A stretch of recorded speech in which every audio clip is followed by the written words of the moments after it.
और आगे ले जाते हुए आज कुछ अद्भुत सीखेंगे। ठीक है, देखिए मैंने आप लोगों से पूछा था कि आप लोग प्राइजेक्शन को कैसे सीखना चाहते हैं बेसिक से, तो आप लोगों ने कहा कि हाँ सीखना चाहते हैं। तो देखिए मैं आवरली सेशंस लेता हूँ। ठीक है, मैं कभी कभी 2-2 घंटे के अपने क्लासेस में सेशंस करता हूँ, 2-2 घंटे के सेशंस रेगुलर बेसिस पे, आज भी होगा कल भी होगा अगले इस तरीके से होता है, क्योंकि टाइम काफ़ी लगता है। आपको देखिए प्राइस बहुत आसान प्रक्रिया है सीखने के लिए, लेकिन आप उससे जब गुजरते हैं तो समय चाहिए ना, ब्रीफिंग के लिए समय चाहिए, उसको समझने के लिए समय चाहिए, लाइव मार्केट में ट्रेड करने के लिए समय चाहिए। ठीक है, इन सारे कामों के लिए आपको समय चाहिए। ठीक है, और एग्जीक्यूशन कि जो आपने सीखा उस पर एग्जीक्यूशन करना है, वो मैं आपको करा रहा हूँ, वहाँ पर आप प्रॉफिट बुकिंग कर रहे हैं, तो ये प्रक्रिया आप ज्वाइनिंग के बाद ही कर पाएंगे।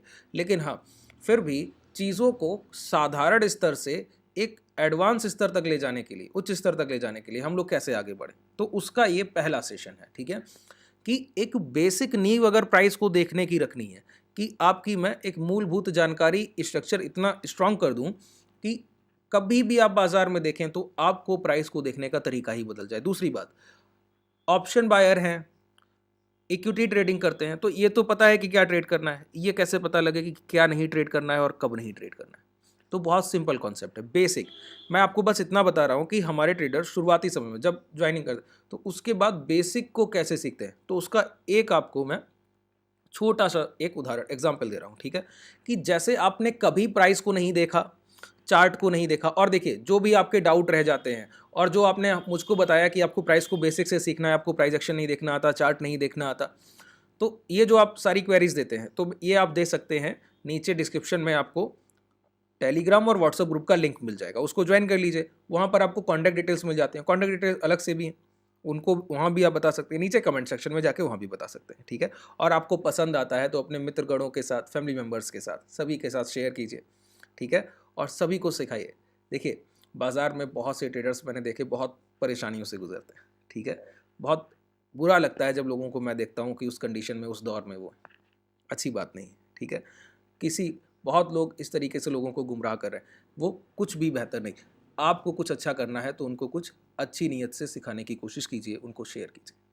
ठीक है, एक प्रैक्टिकल ऑथेंटिक जानकारी जब आपको समझ में आए, जब आपको उससे कुछ बेनिफिट हो, तब किसी दूसरे को। मैं ऐसे नहीं बोलता हूँ किसी को कि ऐसा नहीं है कि किसी नहीं, जब आपको ऑथेंटिक समझ में आए, जब आपको लगे कि हाँ कुछ रियलिस्टिक है, कुछ आपको इससे बेनिफिट हो रहा है। कल बाजार में बैठेंगे आप, मॉर्निंग में देखिए क्या ऐसे काम करता है या नहीं करता है, पिछला प्राइस देख लीजिए, लेकिन चलता हुआ लाइव मार्केट में जरूर उसको एग्जीक्यूट कीजिए। ठीक है, तो देखिए इंट्राडे में जब हम लोग बाजार में बैठते हैं तो क्या क्या गलतियां करते हैं, पहले तो ये समझ लीजिए। ठीक है, जब आप प्राइस में मॉर्निंग में बैठते हैं तो मैं आपको पहले आपकी गलती बताऊं कि आप लोग प्रीवियस डे के, साइकोलॉजी पे बात कर रहा हूं, प्रीवियस डे पिछले दिन के फ्रस्ट्रेशन से गुजर रहे होते हैं। पिछले दिन के, कि पिछले दिन आपने जो भी ट्रेड किया, जैसे भी ट्रेड किया, और ट्रेड के बाद जब 3-3:30 बजे प्राइस क्लोज हो गया, मार्केट बंद हुआ, तब आपने क्या किया, तब आप 3:30 से लेकर रात के 9-10-11 बजे तक सोने तक बस यही सोच रहे थे कि कल मैं क्या बेहतर करूं, और आपने वो बेहतर बेहतर में बहुत सारी चीज़ें सोच ली, और अब आपको सिर्फ इंतज़ार है कि मॉर्निंग में मार्केट ओपन हो जाए। बस ये क्या है, जल्दबाजी है। और जल्दबाजी क्या करती है, मतलब आपके अंदर धैर्य नहीं है, सही ट्रेड का एग्जीक्यूशन तो आप कर ही नहीं पाइएगा। तो आप क्या करते हैं, बाजार खुलते ही ट्रेड एग्जीक्यूट करते हैं, और खुलते ही जो ट्रेड एग्जीक्यूट करता है, और आप बिगनर हैं तो मान के चलिए कि 90% चांसेस हैं आप लॉस करेंगे। आज नहीं तो कल कर लीजिएगा, पूरा अकाउंट ब्लो कर लेंगे। और तो और कह रहा हूँ, पेशेंस के साथ, बाजार खुलते ही कभी ट्रेड नहीं किया जाता। समझिए कैसे, देखिए मार्केट क्या है, मार्केट है बाइंग और सेलिंग करने की, खरीदने और बेचने का एक प्लेटफॉर्म ही तो है बाजार। ठीक है, बायर और सेलर के बीच में जो भी सौदे होंगे उसका एक प्लेटफॉर्म है। मान लीजिए कि आपका ब्रोकर ब्रोकर जो भी आप डीमेट यूज कर रहे हैं, कुछ भी यूज कर रहे हैं, जैसे ये डीमेट धन का, इसका लिंक आपको डिस्क्रिप्शन में मिल जाएगा, चाहे तो ओपन कर सकते हैं। ठीक है, यहाँ पर ट्रेडिंग व्यू के सारे आपके लिए फीचर्स फ्री ऑफ कॉस्ट हैं। ऑप्शन ट्रेडिंग का जो फीचर है वो भी आपके लिए फ्री ऑफ कॉस्ट है। ठीक है, सब कुछ आपके लिए निःशुल्क है। समझिए, बाजार सुबह खुला, आपका ब्रोकर, मान लेते हैं कि ब्रोकर, यहाँ पर ब्रोकर को आप मान लीजिए कि कोई सौदा करने वाला दुकानदार है, सौदा देने वाला। ठीक है, बस दुकानदार, इस दुकानदार की, शॉपकीपर की खासियत क्या है, ये खरीदता भी है बेचता भी है। जो इसके पास बाई करने आए उसको बेच देगा, जो खरीदने आए उसको बेच देगा, जो बेचने आए उससे खरीद लेगा, इसको कोई मतलब नहीं, बस इसको कोई मुनाफा नहीं चाहिए, ठीक है। जो खरीदने आए उसको बेच देगा, जो बेचने आए उससे खरीद लेगा, ये इसका एक मान लीजिए कि व्यवहार है। अब यही ब्रोकर है जो सुबह, यही दुकानदार है जो सुबह भाव बताता है, प्राइस। मान लेते हैं एग्जाम्पल के तौर पर यही दुकानदार टाटा मोटर का शेयर बेचता है।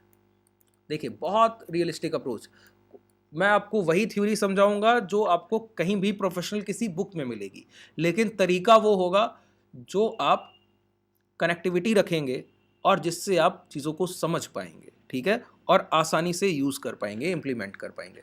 टाटा मोटर का शेयर बेचता खरीदता है, सब इसका यही काम। अच्छा, टाटा मोटर के शेयर के खरीदने बेचने वाले लोग, ठीक है, वो क्या करेंगे, इसी के पास आएंगे सौदा करने, खरीदने बेचने आएंगे, ठीक है। आपने अपने पास की जो गल्ला आड़त सब्जी मंडियाँ होती, बड़ी बड़ी गल्ला मंडियाँ होती, जहाँ पर किसान अपनी फसल बेचने जाते हैं, ठीक है, आड़त होती, वहाँ पर क्या होता है, खरीद फरोख्त ही तो होती है, खरीदा जाएगा और उस माल को आगे फिर बेच दिया जाएगा, यही तो होता है, सरकारी मूल्य पर खरीदा जाता है, ठीक है, जिसको हम न्यूनतम समर्थन मूल्य MSP कहते हैं। तो उसी तरीके से कि टाटा मोटर का एक शेयर है जिसको एक दुकानदार खरीदता बेचता है। अब इसको खरीदने और बेचने के लिए कौन आएंगे, खरीदने के लिए बायर आएंगे और सेलिंग के लिए, बेचने के लिए सेलर आएंगे। अब बायर और सेलर सुबह 8 बजे 8 AM पे आकर, सुबह 8 बजे आकर बैठ गए कि अब मुझे बताइए कि प्राइस क्या है, ओपन प्राइस, भाव खुला कहाँ पर है। मॉर्निंग में आया दुकानदार और 9:15 पर उसने कहा कि एग्जाम्पल, उदाहरण ले रहा हूँ, ध्यान से सुनिए, एग्जाम्पल के तौर पर उसने कहा कि टाटा मोटर का भाव 750 रुपए पर खुला है। अब देखिए, सोचने वाले दो लोग, बायर और सेलर, ठीक है। बायर यहां पर सोच सकते हैं कि ये प्राइस अच्छा है, खरीदारी कर लीजिए।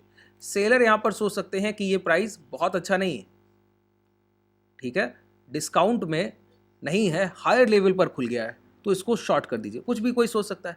और दोनों अपना पॉकेट साइज, बेचने वाले खरीदने के लिए पैसा लेकर आए होंगे, और बेचने वाले या तो प्रीवियस शेयर्स उनके पास पहले से होल्डिंग होगी वो, या फ्रेश शॉर्ट सेलिंग की पोजीशन के लिए पैसा लेकर आए होंगे, तो दोनों के पास पैसा है। और ये जो बायर और सेलर हैं, ये इंस्टीट्यूशनल बायर एंड सेलर है। हम लोग कौन है, रिटेलर, हम लोग रिटेलर है, ना तो बायर है ना सेलर। गौर कीजिए, तो हम लोग कहाँ है, रिटेलर बीच में है। ये सिर्फ ऑब्जर्वेशन करेगा, ऑब्जर्वेशन देखेगा, कोई एग्जीक्यूशन नहीं करेगा। तो आपको यहां से एक बात क्लियर हो गई कि जब 9:15 पर बाजार खुलता है तो हम लोग एज अ ऑब्जर्वर काम कर रहे होते हैं, ना कि एज अ ट्रेडर। ना तो हम उस समय बायर हैं ना सेलर हैं, सिर्फ प्राइस को वॉच आउट करेंगे। इसका मतलब है कि प्राइस के खुलते ही कभी भी ट्रेड को एग्जीक्यूट नहीं करते हैं, पहला तरीका, पहला रूल, ध्यान रख लीजिए इस चीज को, ठीक है, हमेशा के लिए, लाइफ लॉन्ग याद रखना है। दूसरी बात, अच्छा मान लेते हैं कि प्राइस जब 750 पे खुला तो सेलर्स को लगा कि ये प्राइस बहुत ऊपर ओपन हो गया, हायर लेवल पर ओपन हो गया, तो इन्होंने 750 से सेलिंग की शुरुआत की। ओपन प्राइस क्या हो गया, दुकानदार ने कहा 750 की ओपनिंग है, ठीक है, तो इंस्टीट्यूशनल सेलर आकर बिकवाली कर रहा है, और बिकवाली सेलिंग करके प्राइस को लाया, और क्लोज कराने से पहले प्राइस में एक लो लगा दिए, 9:15 से 9:30, 15 मिनट में क्या लो लगा दिए, लो लगा दिए हैं 740 के, 10 रुपए की बिकवाली की। अब बायर आया, बायर को लगा अब प्राइस खरीदने के लिए अच्छा है, अब खरीदारी करते हैं, और बायर प्राइस को खरीद कर ले गया और हाई लगा दिए 790 के, और क्लोज करा दिया 780 पर। अच्छा, ये पूरा डेटा आपके पास मिल गया, ये पूरा डेटा मिल गया पहले घंटे का। हम लोग क्या थे, ऑब्जर्वर। तो हम लोग क्या देखेंगे, इंस्टीट्यूशनल बायर और इंस्टीट्यूशनल सेलर के बीच में जो समझौते हुए, जो खरीदारी बिकवाली हुई, उसको देखेंगे। तो हमने देखा ओपन प्राइस 750 था, सेलर ने पहले क्या की, सेलिंग की, पहले सेलिंग की, और फिर बायर ने सेलर से कहीं ज्यादा बाइंग की। लेकिन अब यहीं पे पहला पॉइंट जुड़ गया साइकोलॉजिकल, अगर बायर के पास इतना ही पैसा था तो उसने प्राइस के ओपन पर ही खरीदारी क्यों नहीं की। जैसे आपके डीमेट में, कल आप अपना डीमेट ब्लॉक कर ले और 2 से 3 दिन पैसे के लिए कहीं ना कहीं लोगों के, अपने रिश्तेदारों के पास या कहीं से पैसा मांगे, और 2 से 3 दिन बाद वो पैसा आपको मिले, तो आप चौथे दिन जैसे ही पैसा मिलता है, अब 9:15 पर ट्रेड, क्यों, आपके पास पैसा है ना। लेकिन अगर आप स्मार्ट हैं तो खुलते ही, मैंने पहले कहा, एज अ रिटेलर हम लोग ऑब्जर्वर हैं, ट्रेडर नहीं है पहले घंटे में, बिगिनिंग में तो बिल्कुल भी नहीं। 3 4 5 साल बाजार में हो जाए तो कीजिएगा, तो नहीं मना करूंगा, अभी डिसिप्लिन में रहिए, शुरुआत कर रहे हैं, बिल्कुल डिसिप्लिन में कीजिए। अब यहां से प्राइस 10 रुपए करेक्ट हुआ, 10 रुपए, लेकिन बायर के पास देखिए 740 से 790, कितना बाइंग किया है, 740 से 790, 50 पॉइंट्स की, 50 रुपए की खरीदारी की। और सेलर ने कितना सेल किया, 750 पे ओपन हुआ था, 740 तक आया, 10 रुपए की बिकवाली। और उसके बाद जब क्लोज करने गया 10:15 पर, मैं 1 घंटे के प्राइजेक्शन की बात कर रहा हूँ, 9:15 से 10:15, 10:15 तक, ठीक है। और उसके बाद क्लोज करने गया 790, तो वहां से प्रॉफिट बुकिंग हो गई तो 780, 10 रुपए की और बिकवाली, तो 20 रुपए की तो बिकवाली हो गई टोटल, और टोटल खरीदारी कितनी हो गई, 50 रुपए की हो गई। कैंडल का फॉर्मेशन ये आपके सामने रहा। अच्छा, बायर के पास जब इतनी ही खरीदारी के लिए पैसा था, 20 रुपए की सेलर बिकवाली कर पाए और 50 रुपए की खरीदार खरीदारी करके चले गए, तो लगभग सेलर से 2.5x, 2.5 गुना ज्यादा पैसा लगाया गया होगा, लगभग हो सकता है इससे ज्यादा लगा गया, ठीक है। इसके बावजूद उन्होंने ओपनिंग प्राइस पर सेलिंग नहीं की। इसको कहते हैं पेशेंस, कि पहले पैसा ज्यादा होते हुए, बड़ा पॉकेट साइज होते हुए भी सेलर को मौका देना कि आइए आप सेल कीजिए।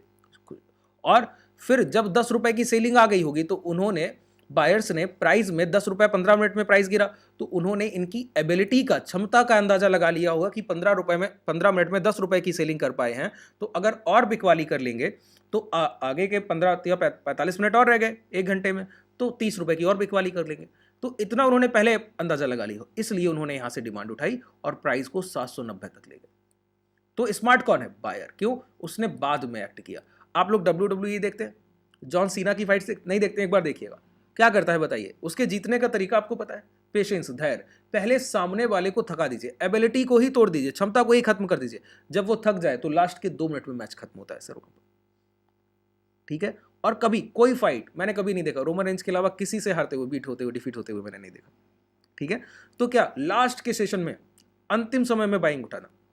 यहां पर देखिए, पहला 15 मिनट दिया सेलिंग को, एबिलिटी को पहचान लिया, अब खरीदारी करने है। तो बायर्स के पास एक प्लस पॉइंट तो ये है कि वो साइकोलॉजिकल स्ट्रांग है और उनके पास पेशेंस है। तो हमारा एज अ रिटेलर हम लोगों ने क्या क्या देखा, बायर्स साइकोलॉजिकल स्ट्रांग है। दूसरी बात, बायर्स ने 50 रुपए की बाइंग की और सेलर्स ने मात्र 20 रुपए की सेलिंग। प्राइस में भी, पैसे में भी उन्होंने खरीदारी ज्यादा की। 2 पॉइंट्स बायर की तरफ हो गए, सेलर्स की तरफ क्या है, कुछ भी नहीं, कुछ भी नहीं। तो अभी हमारा जो स्ट्रक्चर होना चाहिए, जो मूड बनना चाहिए 10:15 के बाद, अब हम लोग ऑब्जर्वर से ट्रेडर के भूमिका में आएंगे। अब हम लोग ये पहचानेंगे कि अब खरीदारी का मन बन रहा है कि बाइंग साइड जाना चाहिए। अब देखिए ठीक हुआ कि नहीं हुआ।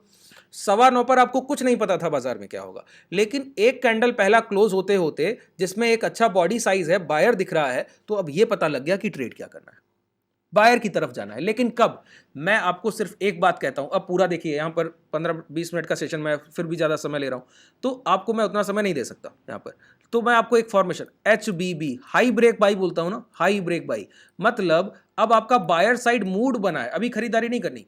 खरीदारी कब करते हैं, जब बायर दोबारा पैसा इंट्रोड्यूस करेगा, दोबारा बाइंग करेगा। अच्छा, दोबारा बाइंग करेगा तो क्या होगा, जो पहले इंपैक्ट में हाई लग गए प्राइस, उस हाई को तोड़ेगा और डिमांड बनेगी और खरीदार आएंगे ना, तो और जब डिमांड बनेगी तो प्राइस 790 तक गया, इसको निकलेगा। तो पहली कैंडल अगर बॉडी साइज बनती है, पहले 9:15 से 10:15, और फिर उसके हाई मार्क कर लीजिए।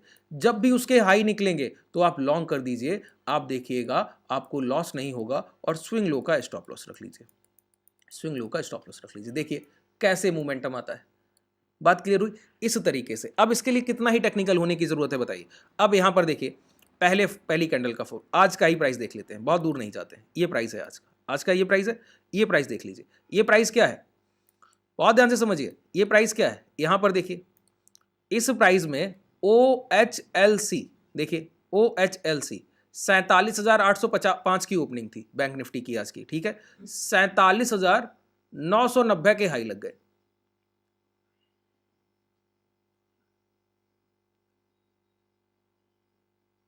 ठीक है। 47,990 के हाई लग गए, देख रही है। 47,805 की ओपनिंग थी और 47,990 के हाई लग गए, 200 पॉइंट ऊपर। और लो क्या है, 47,763, 805 से 763, मात्र 25-35 पॉइंट की गिरावट है ना, 35-40 पॉइंट की। और हाई कितने ऊपर लगे, 200 पॉइंट ऊपर। और क्लोज कहां किया है, देखिए क्लोजिंग है 973, 150 पॉइंट ऊपर। तो मेरा मन क्या बन गया, बाई साइड बन गया ना। क्लियर है कि मुझे बाइंग की भूमिका में रहना है। अभी ऑब्जर्वर था, अब मैं ट्रेडिंग के लिए, एक्जीक्यूशन के लिए तैयार हूं। तो मैंने कहा पहली कैंडल के हाई मार्क कर लीजिए, हाई मार्क कर लिए। अब आइए 5 मिनट के टाइम फ्रेम पर, जैसे ही हाई निकलेंगे आप लॉन्ग करेंगे, जैसे ही हाई निकलेंगे आप लॉन्ग करेंगे। यहाँ पर हाई निकले, लॉन्ग कर दीजिए। अब प्राइस ने क्या क्लोजिंग दी है बताइए, 48,270 के आसपास हाई लगा गया, 48,240 के। मैं कहता हूं पहले ही इंपैक्ट का अगर आप प्राइस देख लें तो 48,200 के आसपास पहुंच गया।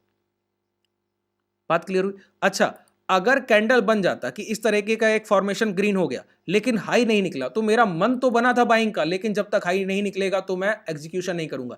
ऐसे गलत ट्रेड स्किप हो जाते हैं कि मन बना है लेकिन एग्जीक्यूशन तक नहीं पहुंचे, तो अगर ये प्राइस लौटना होगा ना, दोबारा सेलर को शॉर्ट करेंगे तो ये हाई निकलेगा ही नहीं, तो आपको लॉन्ग करने का मौका ही नहीं मिलेगा, गलत ट्रेड एग्जीक्यूट होगा ही नहीं। एक रेड कैंडल का फॉर्मेशन हो गया तो हमको लो ब्रेक होने पर शॉर्ट करना है, लो ब्रेक होने पर शॉर्ट करना। लेकिन अगर लो ब्रेक ही नहीं होते हैं, पहले ही प्राइस घूम जाए तो एग्जीक्यूशन तो मिला नहीं, हाई निकलेगा तो मन जरूर बदल जाएगा लॉन्ग करने के लिए। ठीक है, इस तरीके से। अब ये सारे फॉर्मेशन बेसिक में कवर करना आसान है, लेकिन मैंने आपको एक बेसिक स्ट्रक्चर बता दिया कि मॉर्निंग में जब प्राइस ओपन होता है तो आपका माइंडसेट कैसा होना चाहिए। जैसे कल का प्राइस देखिए, कल का प्राइस देखिए, आवली टाइम फ्रेम पर आइए, देखिए कैसे प्राइस चेंज होता है, समझिए ध्यान से। यहां पर इस कैंडल में देखिए क्या हुआ, इस कैंडल में क्या हुआ, प्राइस ने एक बड़ी रेड कैंडल बनाई, तो मेरा मन क्या बना, शॉर्ट सेलिंग का। लेकिन शॉर्ट सेलिंग करेंगे कब, मन बना है, अभी शॉर्ट सेलिंग की नहीं, कब करेंगे, जब ये लो ब्रेक होंगे। तो देखिए जब लो ब्रेक ही होने नहीं आए तो गलत ट्रेड एग्जीक्यूट होगा क्या, नहीं होगा ना। बात क्लियर हुई? इस तरीके के प्राइस एक्शन को ट्रेड कीजिए और फिर बताइए। ठीक है, ये होता है प्राइस एक्शन को ट्रेड करना।